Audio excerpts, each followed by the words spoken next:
Bonjour les amis, je sais, j'ai pas une très belle tête, j'ai une crève, je dors pas beaucoup, je suis fatigué et je me suis coltiné 3 heures de bagnole aller, 3 heures de bagnole retour pour la fin de mon marathon judiciaire. Alors d'abord, je voulais remercier tous les amis qui m'ont encouragé, qui m'ont envoyé des messages et tout. Franchement, c'est sympa.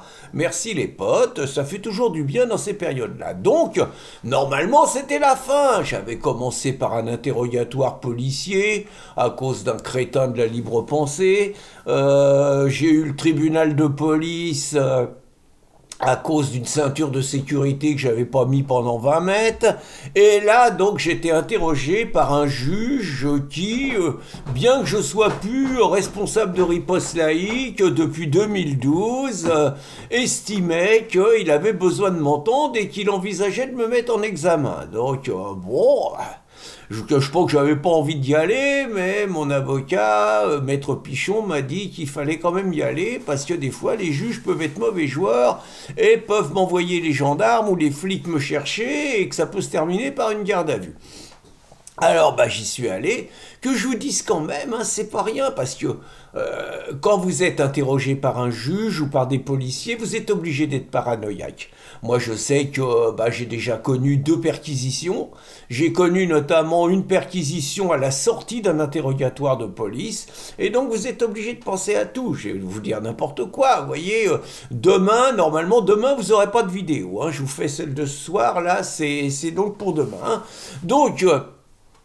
Demain, je devais emmener Christine à un endroit et tout. On avait prévu d'autres solutions parce qu'on avait envisagé la possibilité que je me prenne une garde à vue. On avait envisagé la possibilité qu'on se prenne une perquise. Vous voyez, on est obligé de penser à tout. Alors, heureusement, ça s'est pas passé comme ça. Bon, le juge, il avait envie de me mettre en examen, mais j'ai la chance d'avoir un bon avocat.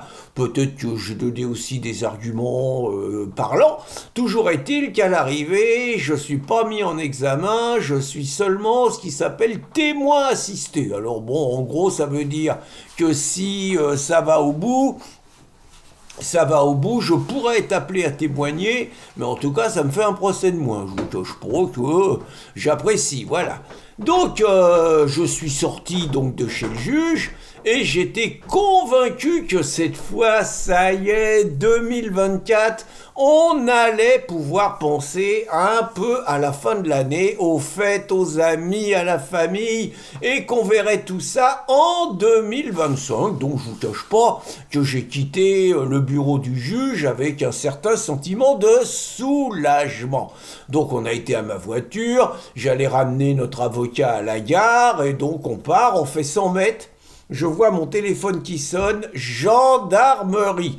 Donc gendarmerie, bon, moi j'appuie sur le bouton et donc je tombe sur un adjudant de gendarmerie qui me dit qu'ils ont besoin de m'entendre. Je dis, attendez, je sors du bureau du juge, oubliez-moi 5 minutes, quoi. Il me dit, monsieur Cassan, on est obligé, mais je dis, c'est quoi ce truc-là? Alors il me dit, voilà, c'est une élue de gauche qui a déposé plainte contre riposte laïque. Alors vous n'êtes pas dans le coup, mais le juge, il veut que je vous entende. Voilà, donc, et j'ai pris un rendez-vous, bon, moi je m'entends de pas traîner, puis pas être emmerdé, j'ai donc pris un rendez-vous jeudi. Donc finalement, mon marathon judiciaire prolonge, vous voyez, je pensais vraiment que c'était terminé, et on n'en finira jamais, et finalement les juges, ils ont trouvé la bonne combine maintenant, dès qu'il y a une plainte contre riposte laïque, il faut entendre Pierre Cassan.